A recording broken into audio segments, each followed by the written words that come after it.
नमस्कार दोस्तों, मेरे YouTube channel easily explain everything में आपका स्वागत है।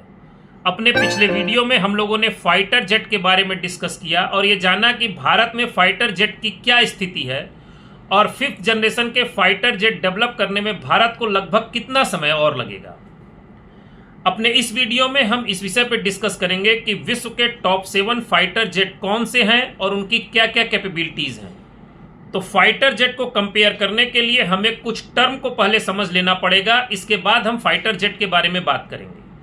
तो 5th या 6th जनरेशन के फाइटर जेट के बारे में जो सबसे पहला टर्म आज की डेट में बहुत हाईलाइटेड किया जा रहा है वो है स्टील्थ टेक्नोलॉजी। स्टील्थ टेक्नोलॉजी का मतलब वो फाइटर जेट छुपने में कितना माहिर है। छुपने का मतलब ये है कि उसे कोई भी रडार टेक्नोलॉजी पकड़ ना पाए और वो दुश्मन के कितने करीब तक जा सकता है।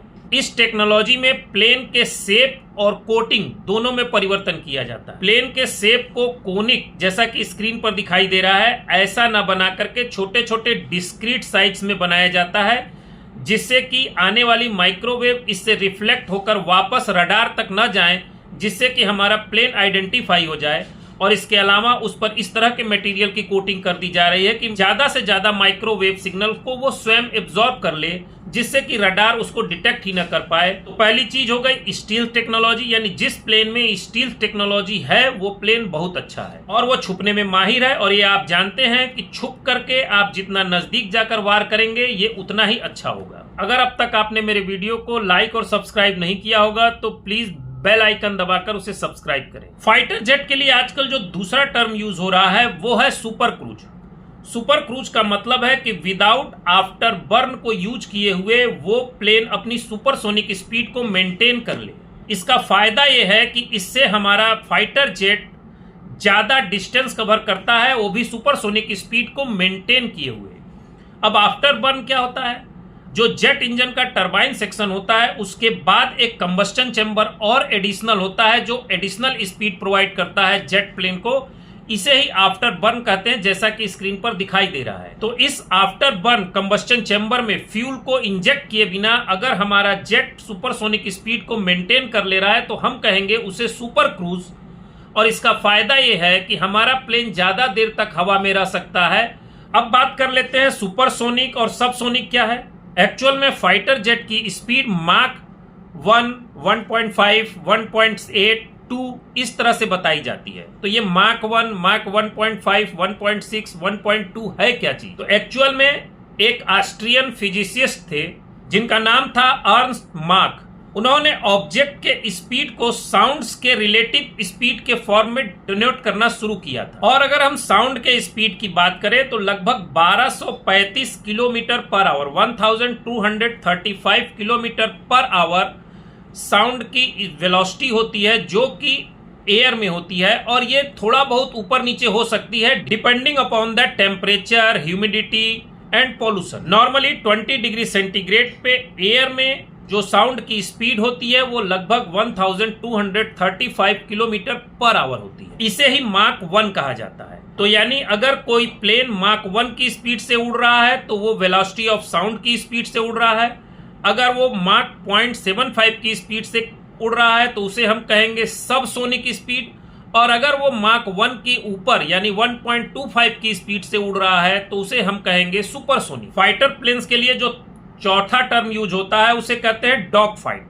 डॉग फाइट मतलब जब प्लेन आमने सामने होकर लड़ाई करते हैं तो उसे डॉग फाइट कहते हैं। हालांकि प्रेजेंट सिचुएशन में ये फाइट लगभग नहीं होती है, क्योंकि फाइटर जेट आजकल काफी डिस्टेंस से ही लड़ाई कर ले रहे हैं। वो छुपते हुए आकर के अपनी मिसाइल लॉन्च करके वापस भी चले जा रहे हैं और दूसरे देश को पता भी नहीं चला। पांचवा टर्म जो प्लेन्स के लिए यूज होता है वो होता है एजाइल।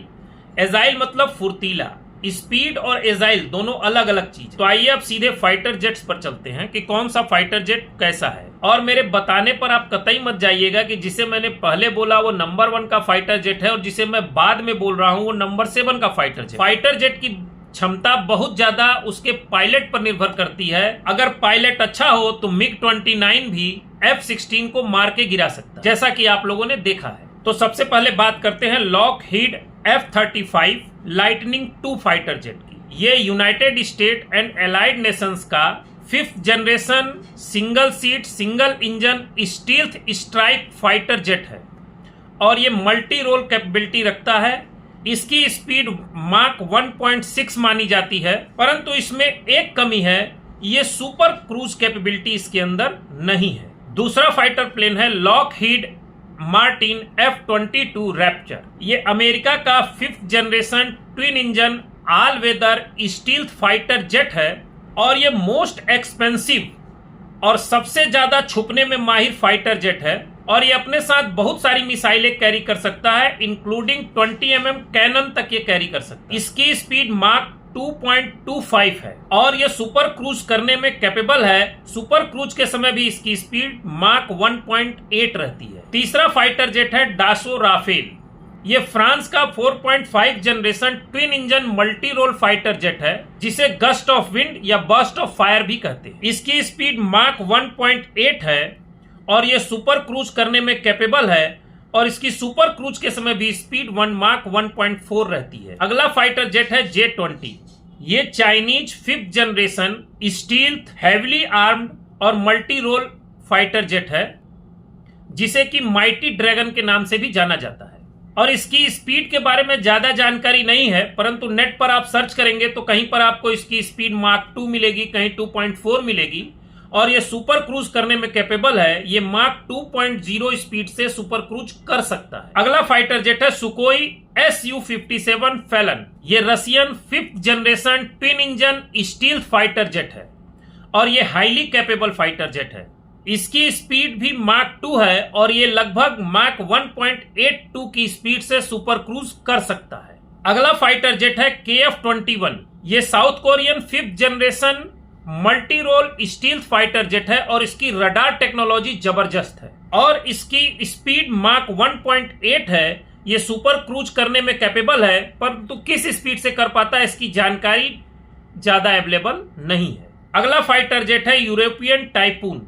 ये European multinational 4.5 generation multi role stealth fighter jet है और ये ट्विन इंजन है। इसकी स्पीड है माक 2.0 और ये सुपर क्रूज करने में कैपेबल है, यानी विदाउट आफ्टर बर्न को यूज किए हुए ये माक 1.5 की सुपरसोनिक स्पीड से ट्रेवल कर सकता है। लास्ट बट नॉट लीस्ट, ये सारे फाइटर जेट या आप इंटरनेट पे सर्च करेंगे तो top 10, top 7, top 5 fighter jet सबकी अपनी एक लिस्ट बनी हुई है। कोई भी कंट्री अपने पूरे फाइटर जेट की सारी टेक्नोलॉजी किसी को शेयर नहीं करती है, इसीलिए एक्चुअल डाटा कोई भी नहीं दे पाएगा। परंतु ये जान लीजिए कि फाइटर जेट में कुछ क्वालिटीज अगर होंगी तो वो टॉप लेवल के होंगे। सबसे पहले तो वो छुपने में माहिर हो, यानी स्टील टेक्नोलॉजी में हो। उसकी स्पीड जितनी ज्यादा होगी वो उतना अच्छा होगा। तीसरा, वो कितना एजाइल है, फुर्तीला है, कितनी जल्दी अपनी डायरेक्शन बदल सकता है, वो उस पर निर्भर करेगा। चौथा, वो सुपर क्रूज कर सकता है कि नहीं कर सकता है। और पांचवा, जो कि मैंने शुरू में डिस्कस नहीं किया, वो कितने वेपन्स कैरी कर सकता है। इन सब के बावजूद किसी भी फाइटर जेट की एक्चुअल कैपेबिलिटी उसके पायलट पर निर्भर करती है। अगर उसका पायलट कैपेबल होगा तो जैसा मैंने पहले भी बताया था कि MiG-29 से वो F-16 को भी मार गिरा सकता है। इस वीडियो में बस इतना ही। मेरा वीडियो पसंद आया हो तो सब्सक्राइब, लाइक, कमेंट और शेयर जरूर कीजिएगा।